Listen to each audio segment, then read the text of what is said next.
안녕하십니까. 저는 공인노무사 최태열이라고 합니다. 지금 시간은 3월 10일 목요일 오전입니다. 어제는 대통령 선거가 있었습니다. 윤석열 후보가 대통령으로 당선이 되었습니다. 참으로 다행이라고 생각합니다. 정말 어제는 거의 잠을 이루지 못할 정도로 아슬아슬한 승부가 벌어졌습니다. 그 이전에 정권 교체 여론이 정권이 연장되었다 하는 여론보다도 최소한 15%에서 20% 정도 많았습니다. 그리고 여론조사들 보면은 대부분 윤석열 후보가 이재명보다도 한 5% 이상 이기는 걸로 거의 대부분 나왔습니다. 그래서 우리 우파 국민들은 넉넉하게 이길 것이다 이런 예상을 했습니다만, 그와는 달리 1% 차이도 안 나는 0.7%의 차이로 겨우 이겼습니다. 참으로 가슴 졸이는 승리가 아닐 수 없었습니다. 그래서 오늘 저는 그 대통령 선거 결과를 보고 몇 가지 말씀 좀 드려보고자 합니다. 먼저 정권 교체 여론이 15% 이상 많았는데도 불구하고 왜 최종 결과가 1%도 차이가 안 나느냐, 그걸 보고 우리 우파 진영의 국민들이 정말로 마음을 다지고 반성해야 되겠다라고 저는 생각하는 것입니다. 만약에 안철수와 단일화되지 않았다면 어떻게 되었을까요? 졌을 것입니다. 그리고 또 만약에 심상정 후보가 이재명과 단일화되었다면 어떻게 되었겠습니까? 졌을 것입니다. 그리고 이번에 대통령 후보가 14명이 모두 나왔는데요, 우파 후보보다도 좌파 후보가 훨씬 많았습니다. 사회주의를 아예 대놓고 세운 후보도 있었고요, 거의 극좌파라 할 수 있는 그런 인물들도 있었습니다. 우리 대한민국이 정말로 백척간두에 섰다가 겨우 살아난 그런 느낌입니다. 저는 종교인은 아닙니다만 정말 이 나라를 하나님이 정말 보호하사 이렇게 윤석열 후보가 당선되도록 만들었다라는 생각을 합니다. 너무나 감사하다 이런 생각을 합니다. 그러나 이것이 다가 아니다, 지금부터 새로 시작이다 라고 생각하는 것이죠. 그러면 무엇을 반성하고 어떻게 마음을 잡아야 될 것이냐 라는 점에 대해서 말씀드려보고자 합니다. 이번에 결과를 놓고 보면은 좌파는 그야말로 조직력이 탄탄했다라고 봅니다. 그에 비해서 우파 진영은 너무나 조직력이 약했다고 봅니다. 그리고 우파 진영 내에서 내부 총질하는 인사들도 있었고, 그리고 각자 출마해서 표를 갉아먹는 인사들도 있었습니다. 만약에 졌다면 그들이 정말로 민족의 역사에 크나큰 죄인이 되었을 것입니다.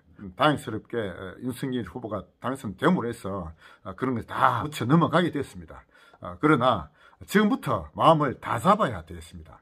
좌파는 그들의 조직력이 너무나 탄탄하다는 것을 이번에 보여주었습니다. 좌파는 공조직과 사조직이 탄탄했던 것이죠. 그에 비해서 우파는 공조직과 사조직 다 모두 느슨했습니다. 정말로 정권 교체를 하고자 하는 국민들의 여망이 없었다면 어떻게 되었겠느냐, 살얼음 밟는 듯한 그런 정국이다 라고 생각됩니다. 만약에 이 정권이 이대로 가고 또 우파 국민들이 그냥 지켜만 본다면 또다시 이 정권이 위태로워질 위험성도 저는 충분히 있다 봅니다. 우파 국민들이 정말 지금부터 시작이다 하고 하위권을 단단하게 동여매지 않으면은 앞날이 어떻게 될지 너무나 불안한 그런 승리라고 봐야 되는 것입니다. 그래서 저는 앞으로 우파 진영 국민들이 어떤 방향으로 이 정치권을 봐야 될 것이냐에 대한 말씀을 좀 드려보고자 합니다. 먼저 정치권을 한번 보겠습니다. 이번에 윤석열과 안철수가 단일화해서 국민통합정부를 내세운다고 하잖아요. 그런데 거기서 이제 국민의힘과 국민의당이 합당한다고 합니다. 이 당이 앞으로 어떤 얼굴을 할 것이냐, 이게 한번 보자 이거죠. 저는 먼저 국민의힘의 당명과 당색에 대한 좀 말씀을 드려보고자 합니다. 그동안 윤석열 후보가 이겨야 되기 때문에 그런 비판을 제가 안 했습니다만 이제는 해야 되겠습니다. 먼저 국민의힘이라는 당 이름이 참으로 문제입니다. 이 당명을 아마 김종인이 주도해서 만들었다고 알고 있는데요, 국민의힘이라는 이 이름을 한번 보십시오. 이게 과연 우파적 가치를 가진 정당의 이름으로 내세울 만한 것이 됩니까? 저는 아니라고 봅니다. 우파적 가치를 가지는 정당은 국가와 정부가 나서기보다는 개인과 기업이 나서도록 보호하고 환경을 만들어줘야 되는 것이죠. 국민의힘이라는 이름은 국민들이 어렵고 힘들 때 뭔가 힘이 되어주겠다, 뭔가 도와주겠다, 이런 뜻을 가진 당명이 있지 않습니까? 이거는 우파적 가치를 가진 당의 이름이 되어서는 안 되는 것입니다. 국민의힘이라는 것은 국민이 어렵고 힘들 때 가서 보태주겠다, 뭐 세금으로 뭔가 보조해주겠다, 복지도 해주겠다, 뭔가 퍼주겠다는 뜻은 가지고 있는 그런 단어인 것입니다. 그래서 우파적 가치를 가진 당은 우리 당이 국가가 정부가 나서가지고 뭔가 해주겠다가 아니라 우리 국민 개개인이 스스로 일깨우도록 자신이 가진 가능성을 이렇게 마음껏 발휘할 수 있도록 환경을 북돋아주는 이것이 정부가 해야 될 역할입니다. 당 이름도 그런 의미에서 보면은 개인의 자유와 기업의 창의력을 일깨울 수 있는 그런 가치를 내포하는 그런 당명이 되어야 되는 것입니다. 국민의힘이라는 당명은 우파적 가치를 가진 당명이 아닌 것입니다. 이건 좌파의 가치인 것입니다. 국민의힘이라는 이름을 김종인이가 주도해서 만들었다는데 김종인의 임무 자체가 우파가 아닌 것입니다. 김종인이 내세웠던 경제민주화, 이거는 우파의 가치가 아닌 것입니다. 우파적 가치를 가지려면은 국민 개개인이 타고난 가능성, 잠재력을 마음껏 꽃피울 수 있고, 기업이 시장에서 고객의 선택을 받을 수 있도록 경쟁을 통해서 이길 수 있도록 그런 환경을 북돋워 주는 것이 그런 우파적 가치를 가진 당이 추구해야 될 가치이고, 그런 정부가 되어야 되는 것입니다. 당명도 그렇습니다만 당색도 지금 빨강색이지 않습니까? 저는 이 빨강색 국민의힘 당색을 볼 때마다 정말 눈살이 찌푸려집니다. 국민의힘 당색을 빨강으로 정한 사람이 누군지 저는 잘 모르겠습니다만, 원래 역사적으로 볼 때 빨강이라는 것은 뭡니까? 공산유일 혁명의 상징인 것입니다. 러시아의 레닌이 공산혁명을 일으키고 그들의 부대가 그 공산 정권을 보호하기 위해서 일으킨 군대 이름이 뭡니까? 적군이었습니다. 적군. 그 반대하는 군대는 백군이었고요. 그래서 적색, 빨간색은 공산당의 색깔인 것입니다. 모택동도 그들은 홍군이라 했지 않습니까? 그 중공의 국기가 오성홍기라고 합니다. 다 빨간색이에요. 북한의 인공기도 다 빨간색이 바탕 색깔입니다. 빨강이라는 것은 자본주의 체제를 무너뜨리고 공산주의로 가기 위한 프롤레타리아 독재를 통한 유혈 혁명을 하는 그런 유혈 공산혁명의 상징색이 바로 빨강색인 것입니다. 지금도 중국을 한번 가보십시오. 전부 다 현수막이 다 시뻘겋게 되어 있지 않습니까? 그리고 북한에 이렇게 사진 찍는 거 보면은 전부 다 그 현수막 색깔 다 붉은색이에요. 붉은색이라는 것은 결국 공산당의 좌파의 아주 극좌파의 색깔인 것입니다. 그것을 우파라고 하는 지금 국민의힘 당이 당색으로 정했다? 이건 말도 안 되는 색깔이에요. 이거 제발 좀 바꿔야 됩니다. 이번에 이재명이 당선되지 않고 윤석열 후보가 대통령 당선된 것은 참으로 다행스럽다라고 생각합니다. 그러나 우리 우파 국민들이 이 윤석열 정부가 그냥 하는 걸 그대로 보고 따라가서는 저는 안 된다고 봅니다. 이 윤석열 정부는 몇 가지 문제점을 태생적으로 가지고 있습니다. 우파 국민들은 반드시 정확하게 알아야 되겠습니다. 그 첫째가 이 정권은 박근혜 대통령 탄핵 세력이 주도가 된 정권이다라고 봐야 됩니다. 윤석열 대통령 당선자부터가 그렇고 이번에 인수위원장으로 하기로 한 안철수도 그렇고 비서실장으로 한 장제원도 그렇고 그 윤석열을 둘러싸고 있는 모든 인물들이 다 탄핵 세력들입니다. 박근혜 대통령 탄핵을 어떻게 이 정권에서 제대로 그 진실을 밝혀내고 그에 대한 반성을 하고 넘어갈 것이냐, 이것이 가장 핵심 과제 중에 하나라고 봐야 됩니다. 이 정권 스스로 박근혜 대통령 탄핵에 대한 것을 반성하고 넘어가기를 기대하기는 어렵다고 봅니다. 그 역할은 누가 해야 되느냐? 계속 우리 우파 시민 세력이 해내야 되는 것입니다. 박근혜 탄핵은 이미 흘러간 과거의 것이 아닙니다. 지금도 진행 중에 있습니다. 박근혜 탄핵은 물론 그 밑바닥에는 좌파, 우파의 이념전쟁, 가치전쟁이 밑바닥에 있습니다만 그것을 우리 국민들에게 알리고 정치권으로 하여금 반성할 수 있게 만들려고 하면은 진실에 대한 자세입니다. 우리 우파 진영이 추구해야 될 최고의 가치는 자유입니다만 이 자유가 제대로 지켜지려면 그 밑바탕은 항상 진실이 바탕이 되어야 되는 것입니다. 우선 당면한 정치적 이익을 위해서 거짓을 행하는 세력은 더 이상 정치권에 몸담아서는 안 됩니다. 그들 퇴출시켜야 되는 것이죠. 박근혜 탄핵을 이룬 모든 세력들은 다들 거짓 세력들이라고 봐야 됩니다. 특히 우파 진영에서 박근혜 탄핵에 가담한 세력이야말로 그것을 핵심적으로 만들고 그게 가담한 세력들이지 않습니까? 김무성과 유승민을 비롯한 그런 세력들이고 안철수도 그런 세력에 그 당시에 포함되었다고 보아야 합니다.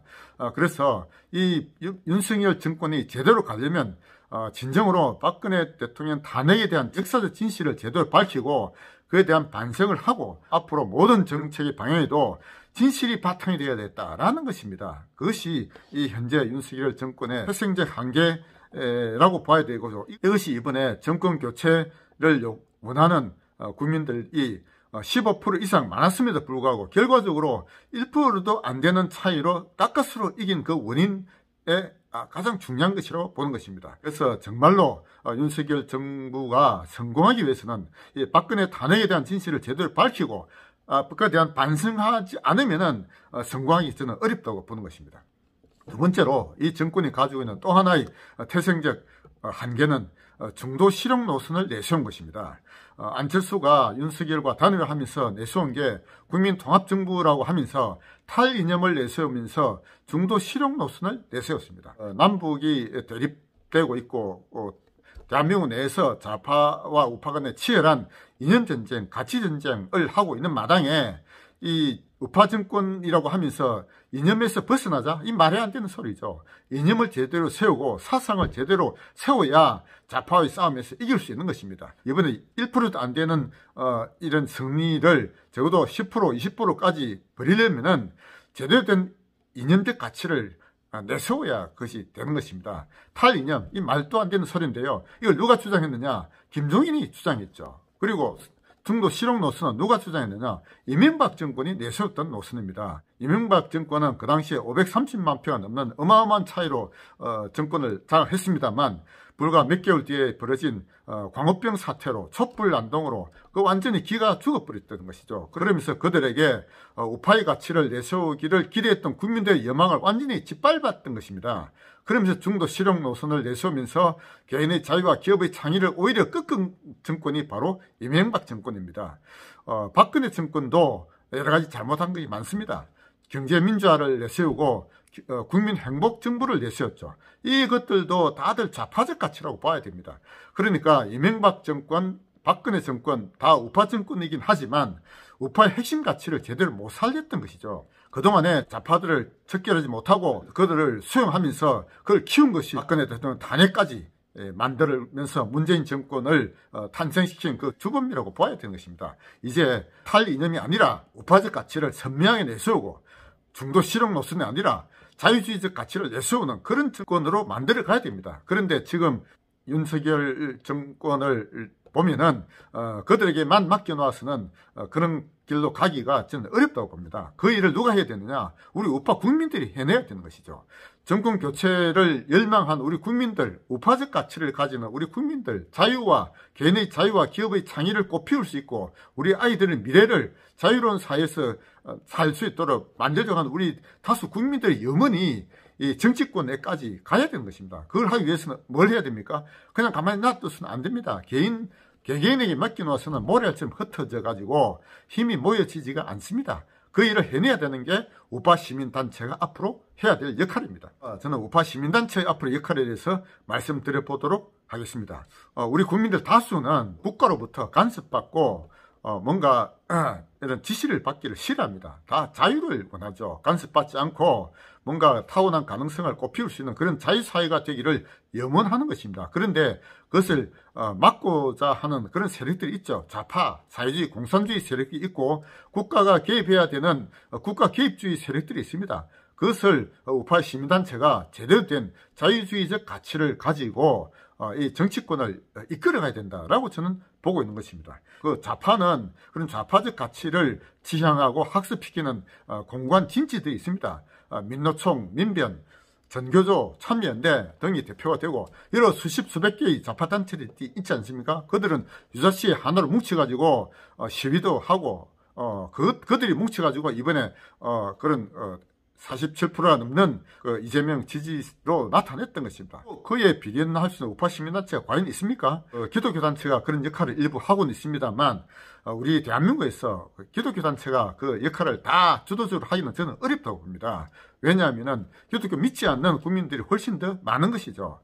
기독교 단체 내에서는 종교의 자유를 내세우고 좌파적 가치를 멀리하고 우파적 가치를 내세우는 건 맞습니다만 모든 국민을 다 통틀을 수 있는 그런 주도 세력으로 되기는 저는 어렵다고 봅니다. 그래서 우리 우파 단체 중에서 기독교 단체를 포함하면서 개인의 자유와 기업의 창의를 내세울 수 있는 그런 우파 단체가 만들어져야 되고, 그 우파 단체가 소위 자유의 진지가 되어야 되는 것입니다. 그래서 자유 진지에서 우리 우파 국민들을 학습하고 단단하게 강화시키면서 마침내 중도 세력 그리고 좌파 세력까지 포용하고 그들의 생각을 바꿀 수 있을 만큼 만들어 가야 되는 것이죠. 그렇게 하기 위해서는 앞으로 갈 길이 멀다고 봅니다. 우선 당장 해야 될 일은 뭐냐?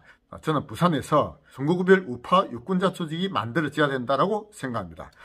지금 그 부산에 구청장이나 시의원들 다 좌파 민주당이 잡고 있지 않습니까? 이게 이번에 다 바뀔 것입니다. 그렇다고 해서 그냥 그대로 놓아두서는 안 된다고 보는 것입니다. 새로운 신당이 만들어지고 그 당의 공천을 받는 인물들이 대부분 당선되겠습니다만 그들이 누군지도 모르고 그냥 당만 보고 찍어줘서는 안 되는 것이죠. 지금까지 그래왔지 않습니까? 이제는 그렇게 돼서 안 되고 정치권에 나설 인물들이 우리 우파 국민들을 바라보고 우파 국민들의 검증을 받고 우파 국민들에게 서 추천받은 인물들이 공천받고 당선되도록 이렇게 되어야 되는 것이죠. 좌파는 그렇게 했지 않습니까? 그래서 우리 우파도 시민단체가 만들어져 가지고 그 우파 시민단체에 와서 자신을 알리고 자신의 지적 능력과 정치력, 투쟁력을 보여줄 수 있는 그런 인물들을 우리가 공천하고 앞으로 자유의 전사로 만들어내야 되는 것입니다. 그걸 하기 위해서는 이번에 지방선거가 하나의 기회가 된다고 봅니다. 지방선거가 6월 1일로 얼마 안 남았습니다만 이 기간 동안에 제가 속해 있는 자유시민 부산연합이 그 역할의 시초를 만들어 갈 것입니다. 지금 현재 자유시민 부산연합의 회원들만 하더라도 각 구별로 적어도 10명에서 20명 정도의 인원은 모을 수가 있습니다. 그런데 여기로부터 시작해서 적어도 부산의 각 구별로 저는 한 100명 정도의 회원이 만들어져야 된다고 봅니다. 1인당 회비를 월 10,000원은 내야 됩니다. 10,000원도 안 내고 무슨 회원이라고 할 수 있습니까? 그래서 1인당 10,000원의 월 회비를 내는 회원들이 구별로 한 100명 정도 되는 것이 1차적인 저희 목표입니다. 구별로 100명 정도의 월회비 10,000원 내는 회원이 만들어진다면 이거는 부산에서 커다란 우파 시민단체로 압력을 행사할 수 있는 그런 단체가 될 것입니다. 물론 부산에도 우파 단체가 많이 있는 걸로 알고 있습니다만 월회비 내는 시민단체가 저는 그렇게 많이 있지 않다고 봅니다. 11조 내는 기독교 단체 말고는 우파 시민단체가 그런 단체가 거의 없다고 보는 것입니다. 그래서 부산의 우파 시민단체에 소속되어 있는 분들도 이제 그 힘을 모아야 될 것입니다. 그래서 저희 자유시민 부산연합이 지향하는 그런 그 뜻에 동의한다면 월 10,000원 내는 회원으로 가입하시고 저희 단체의 행사에도 동참을 하시면서 앞으로 지방선거에 출마할 우파 후보들을 그중에 가장 좋은 인물들을 우리가 뽑아야 되겠습니다. 구청장, 시의원, 구의원 출마할 사람들도 여기 와서 인사하고 자신의 우파적 가치에 대한 어떤 깊이 있는 지식 그리고 앞으로 정치력, 투쟁력 이 보여줘야 되는 것이죠.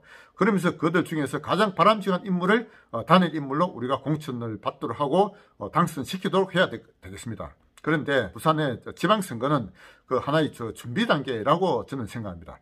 보다 궁극적인 목표는 2024년도에 있을 총선이라고 보아야 합니다. 총선에서 국회의원을 제대로 뽑아야 그들이 국회에 가서 법을 바꿀 수 있지 않습니까? 우리나라 현재의 헌법을 비롯해서 모든 법령들이 개인의 자유와 기업의 창의를 억누르는 규제들로 가득 차 있습니다. 제가 맡고 있는 노동법만 하더라도 온갖 규제로 가득 차 있는 것입니다. 형사처벌 조항이 얼마나 많은지 모릅니다. 사용자와 근로자 간의 자유로운 계약에 의해서 이렇게 기업을 운영할 수 있는 게 아니라 다 법을 봐야 되니까 법에 어긋나면 어떻게 됩니까? 벌을 받는 것입니다.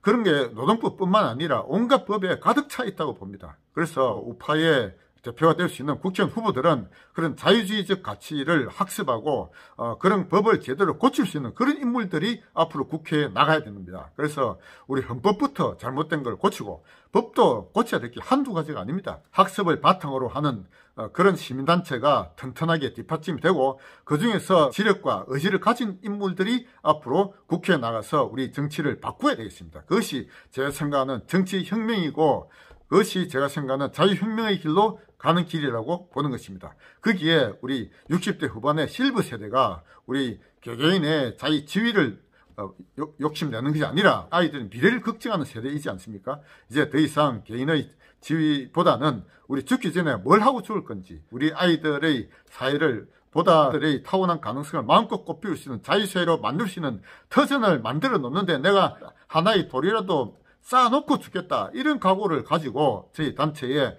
함께 동참해 주실 것을 기대합니다. 감사합니다.